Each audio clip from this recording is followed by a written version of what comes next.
Olá, queridas irmãs, queridos irmãos, o programa O Espírito da Letra começa agora com mais um capítulo do livro Nosso Lar. Esta é a finalidade do programa, analisar a obra de André Luiz, o livro Nosso Lar. E ele é muito rico, com a leitura atenta. Nós vamos retirando estes ensinamentos que às vezes a pressa não nos permite. E você, já arrumou seu cantinho de leitura? Já foi procurar o seu livro Nosso Lar? Assistiu o filme, viu todas as coisas lindas que estão ali? Então, aproveite, o estudo está sendo graduado, capítulo por capítulo. Nosso encontro tem permitido que nós aprendamos em cada um deles aquilo que de verdade nós poderemos extrair ao máximo, apertando, tirando o suco de cada palavra, de cada frase. Então, o capítulo de hoje é o capítulo 33. Você vai ver curiosas observações. André Luiz tinha ido com a Narcisa ver aquela região onde a vampira, lembra da vampira? O sucesso de todos os nossos capítulos. O povo adora coisa de vampiro, crepúsculo, lua nova, essas coisas que agora parece que está na moda, não é? André Luiz tem um capítulo falando sobre o vampiro que foi o mais, até agora na nossa contagem, o mais requisitado. Mas André, então, ao ir até os campos de cultura, viu aquela grande cancela, aquele local que impedia o acesso fácil de qualquer pessoa de fora. Agora, eles voltaram para o interior, mas André Luiz estava trabalhando e pouco antes da meia-noite, Narcisa permitiu que ele fosse ao grande portão das câmaras. Por quê? Porque os samaritanos, lembram-se, os samaritanos tinham ido buscar pessoas, almas no umbral, espíritos que estavam perdidos, eles estavam voltando. Tinham mandado uma comunicação horas antes, informando quantos estariam trazendo. Eles estariam chegando, deveriam estar nas vizinhanças. E então André foi autorizado por Narcisa a ir até aquela região. Ai, com que emoção, diz André, eu voltei ao caminho cercado de árvores frondosas, árvores acolhedoras, olhando para os lados, não é? Ele identificava aqui troncos que recordavam o carvalho vetusto da terra. Vetusto? O que é vetusto? Vetusto, olha o dicionário, vetusto é antigo, velho. Esta realidade, então, nos ajudará a entender algumas palavras, enriquecendo o nosso vocabulário, não é? Além de folhas caprichosas, que lembravam a acácia e o pinheiro, outras árvores. Aquele ar embalsamado. Ai, embalsamado é coisa de botar, é coisa no defunto. As múmias do Egito estavam embalsamadas. Será que é isso que o André está querendo dizer? Não, ele não está falando aqui sobre as múmias, Ramsés II, o Tutankhamon, não. Embalsamado aqui quer dizer envolto, perfumado. É outro significado da palavra. Aquele ar perfumado ali daquele ambiente parecia uma bênção. Nas câmaras, apesar de terem janelas amplas, aquele lugar onde as entidades estavam sendo atendidas e onde o André estava trabalhando, ali, apesar do arejado, ele não experimentava essa impressão de bem-estar. E assim caminhava silencioso sob as árvores, ventos frescos agitavam estas folhagens, envolvendo em situações de repouso. E ali, na solidão, o que faz o André Luiz? Começa a pensar, está sozinho, né? Pensar, saudade de casa, as velhas, as crianças, como será que estão? Ninguém me dá notícia deles, mesmo a minha mãe, não é? Minha mãe falou para que eu não estivesse assim tão preocupado. Onde estaria? Na terra? Aquela paisagem de sonho? Será que era na terra? Ou era ali na colônia espiritual? E todos esses pensamentos faziam André meditar por que razão estavam ali prestando tantos esclarecimentos sobre as variadas questões da vida, mas omitiam qualquer notícia da sua casa. Relembra ele os conselhos da mãezinha, aconselhando o silêncio, abstendo de qualquer informação direta. Era necessário, pelo que tudo indicava, que eu esquecesse os problemas carnais, para que me renovasse por dentro. E apesar disso, penetrando os recessos do ser, encontrava a saudade viva daqueles que eu amava. Desejava rever a esposa querida, receber de novo o beijo dos filhinhos. por que decisões do destino nós estávamos separados? Como se eu fosse um náufrago em praia desconhecida. Essas ideias estavam envolvendo André Luiz, estavam fazendo ele ficar assim, ansioso, queria uma resposta. Ele não era um náufrago abandonado. Se a minha experiência podia classificar-se como um náufrago, obviamente, eu não devia ao desastre a não ser a mim próprio. Lá está André Luiz falando sobre essa questão. Eu mesmo me fizera assim responsável pelo meu naufrágio. Agora que eu estava observando em nosso lar novas oportunidades, novas vibrações de trabalho intenso e construtivo, eu me admirava de haver perdido tanto tempo no mundo em frioleiras. Frioleiras. O que será que é frioleira? Esse capítulo está matando a gente, André. Que coisa mais difícil. Frioleiras são as tolices, as coisas vãs. Frioleiras de toda sorte, coisas que André Luiz na terra se deixara levar. Em verdade, eu muito amara a minha companheira de lutas e, sem dúvida, dava aos filhinhos ternuras incessantes, mas se eu examinasse desapaixonadamente minha situação de esposo e de pai, diz o André, reconhecia que nada criara de sólido, de consistente, de útil no espírito dos meus familiares. Muito tarde verificava esse descuido. Quem atravessa um campo sem organizar sementeira necessária ao pão e sem proteger a fonte que sacia a sede, não pode voltar com a intenção de ter o que comer e o que beber. Tais pensamentos instalavam-se no meu cérebro com uma veemência, com uma insistência irritante. E o que aconteceu com minha esposa e com os filhos, deslocados da estabilidade doméstica para as sombras da viuvez e da orfandade? Ai, quantos pensamentos, quantas coisas vinham na cabeça. A gente fica sozinho, fica pensando, um monte de coisa. O André Luiz nem imagina o que vai acontecer com ele daqui a pouquinho. E você também, se quiser ver, e eu acho que você devia ver, você não sai daí, volte no próximo bloco, que você vai ver como o André Luiz se surpreende com outras coisas. Muito interessantes. Fique conosco.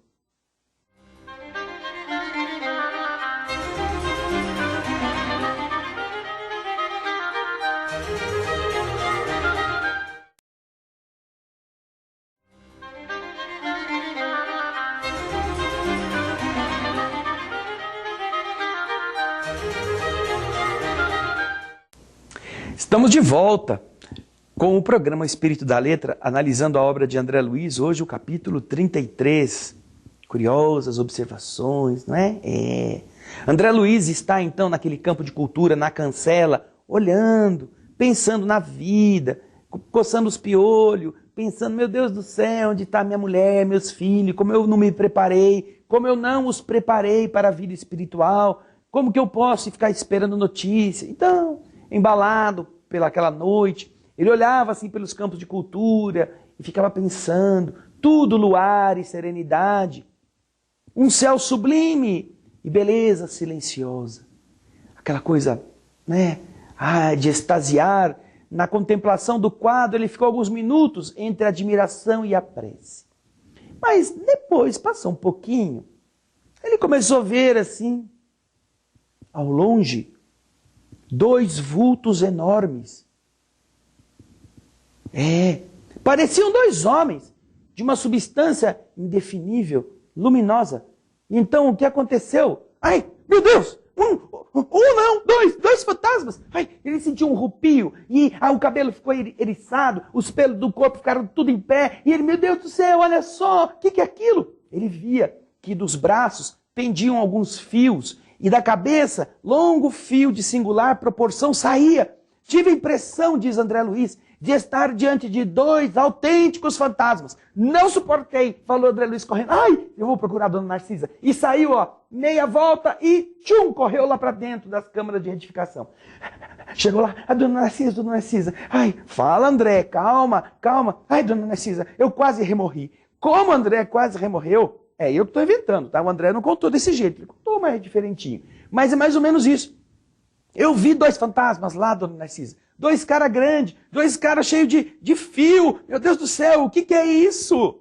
Desesperado. A dona Narcisa, vendo o desespero do André Luiz, branco, pálido, suando frio, falou para ele: ora, meu amigo, com muito bom humor e contendo riso, como você não reconheceu aquelas personagens? André Luiz ficou com aquela cara de tacho assim, né? Puxa, mas a senhora conhece eles? Não é fantasma? Não, André, não.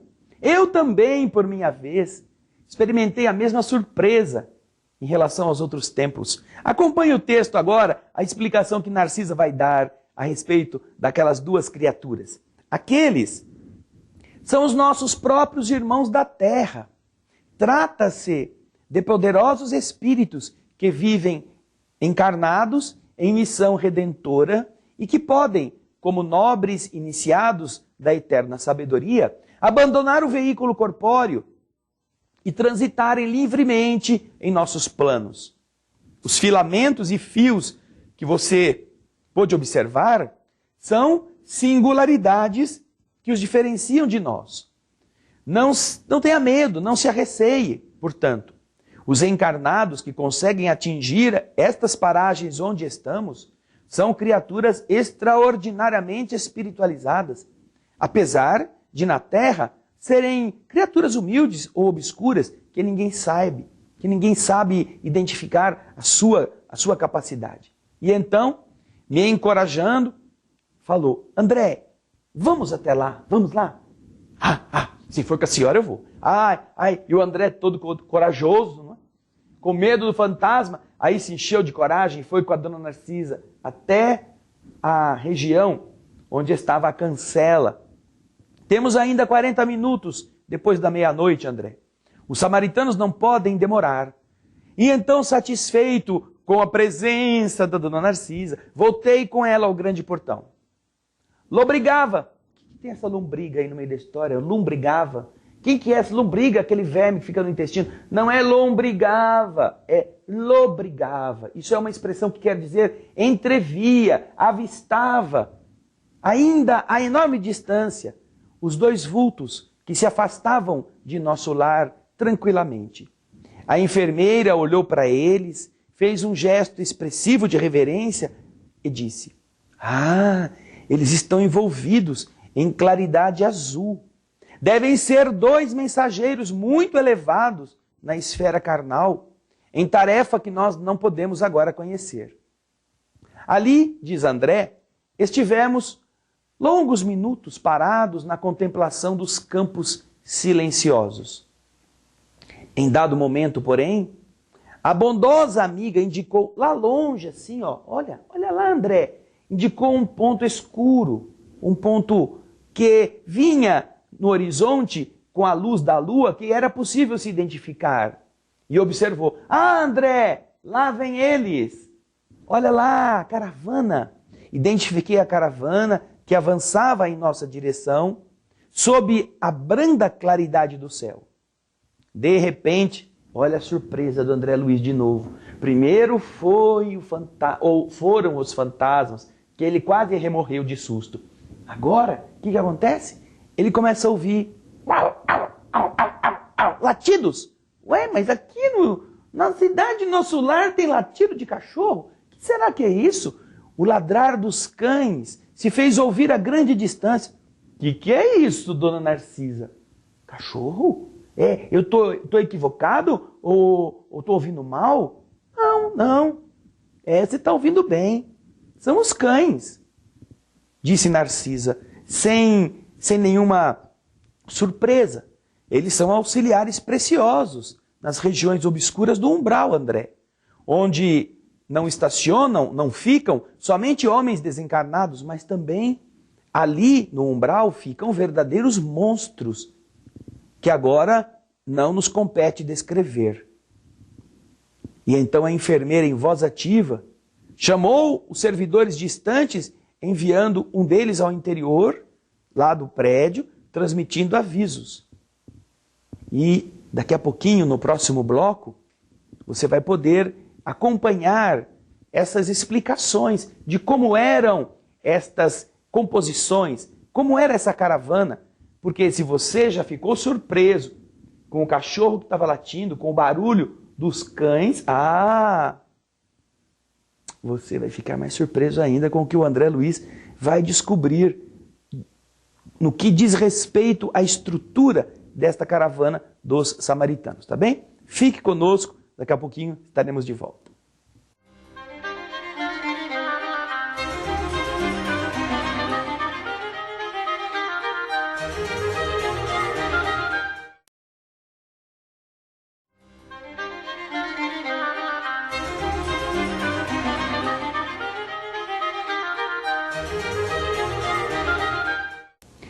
Estamos voltando com o estudo do livro Nosso Lar, no programa O Espírito da Letra. O capítulo é o capítulo 33º. Nós estamos tratando da chegada da caravana que veio com os samaritanos da região umbralina. Nas curiosas observações que André Luiz está fazendo, nós já vimos que ele descobriu 2 fantasmas.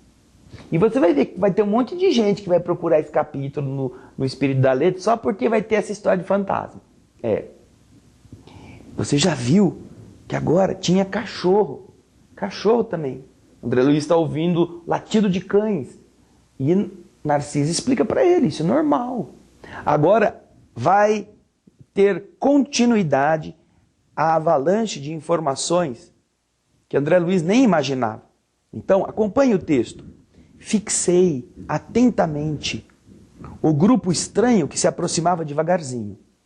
6 grandes carros em formato de diligência. Diligência é aquele veículo que no Velho Oeste você deve se recordar, aqueles filmes em que aquelas duplas de cavalos estavam amarradas a parecia uma caixa de sapato com 4 rodas, lembra?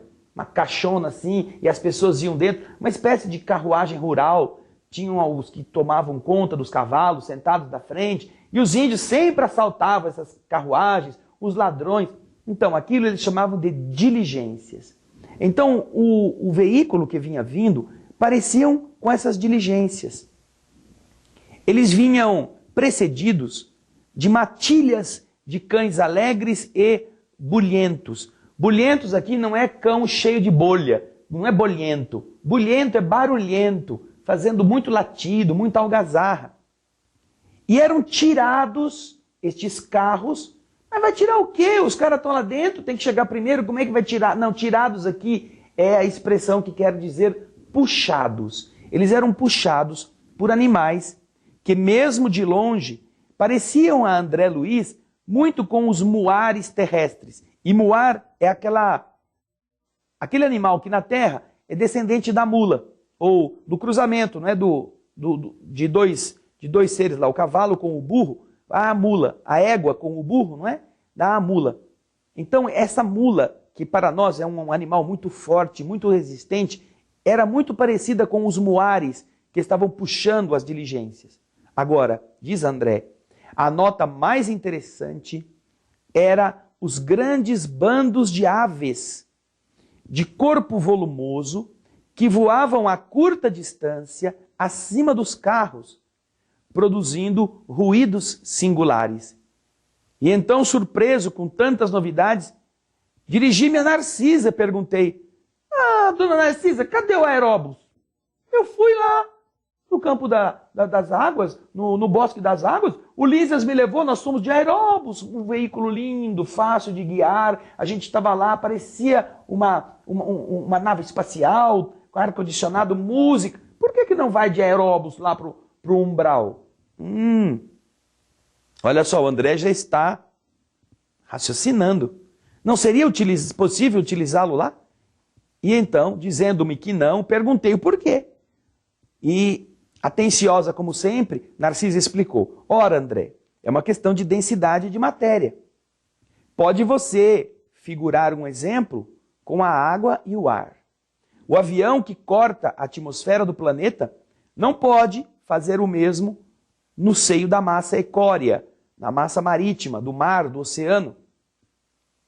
Poderíamos construir determinadas máquinas parecidas com o submarino. Mas, por espírito de compaixão pelos que sofrem, os núcleos espirituais superiores preferem aplicar aparelhos de transição. Aparelhos mais simples, que não assustem. Já pensou, você está no umbral e de repente chega um negócio, parece uma nave espacial, e para ali? Ah, todo mundo corre para dentro das cavernas, todo mundo se furna de novo, de medo. Então, se chega lá, animais, diligências, carroças, carroções, isto não assusta. Isso é mais fácil de estar no nível do entendimento das entidades primitivas ou pouco esclarecidas que estão na região umbralina. Então, além disso, disse Narcisa, em muitos casos, não se pode abrir mão da colaboração dos animais. Mas como? Ora, os cães facilitam o trabalho. Os muares suportam a carga com paciência e fornecem calor nas zonas onde isso é necessário. E aquelas aves, disse, aquelas lá, sabe aquelas que você viu, estavam fazendo ruído? Elas são importantes, porque nós, que as chamamos de ibis viajores, as temos como excelentes auxiliares dos samaritanos, porque elas devoram as formas mentais odiosas e perversas, entrando em luta franca com as trevas umbralinas. E agora a caravana estava mais próxima, e fixou-me com bondosa atenção Narcisa, dizendo, agora André, o momento não permite que a gente fique dando mais informações. Você vai poder colher valiosas informações sobre os animais, não aqui no Ministério da Regeneração, mas lá no Ministério do Esclarecimento, onde ficam os parques de estudo e experimentação. E então Narcisa saiu distribuindo ordem de serviço aqui e lá, preparando-se para receber os novos doentes do espírito. Puxa, curiosas observações, não? Olha só quanta coisa. Fantasmas, que não são fantasmas, são encarnados que saem do corpo durante o sono. Cachorros, diligências, mulas, aves, todos com funções específicas na tarefa de buscar levar o auxílio aos que estão mais distantes. O amparo que Deus é Senhor em produzir em favor dos filhos amados. Não importa em que estejam, em que lugar, como estejam, lá estará sempre a mão divina, usando de todos os recursos para resgatar as pessoas. E olha, só neste capítulo em que André Luiz descobre tanta coisa que ele não sabia, a gente já tem ideia de quanta coisa a gente não sabe. Na verdade, mesmo com tudo que os espíritos estão ensinando, nós não sabemos nem talvez 0,1% do que é o mundo espiritual. E já pensou quem vai para lá sem conhecer nem isto? Vai dar em piores situações. Agora, o capítulo que vem depois é muito interessante, o capítulo 34, com aqueles que acabaram de chegar do umbral. Vai lendo em casa. No próximo programa vamos falar dele. Obrigado pelo seu carinho, obrigado pela sua companhia. E olha, semana que vem, o capítulo 34 é o nosso convite a você. Esteja conosco. Muito obrigado e muita paz.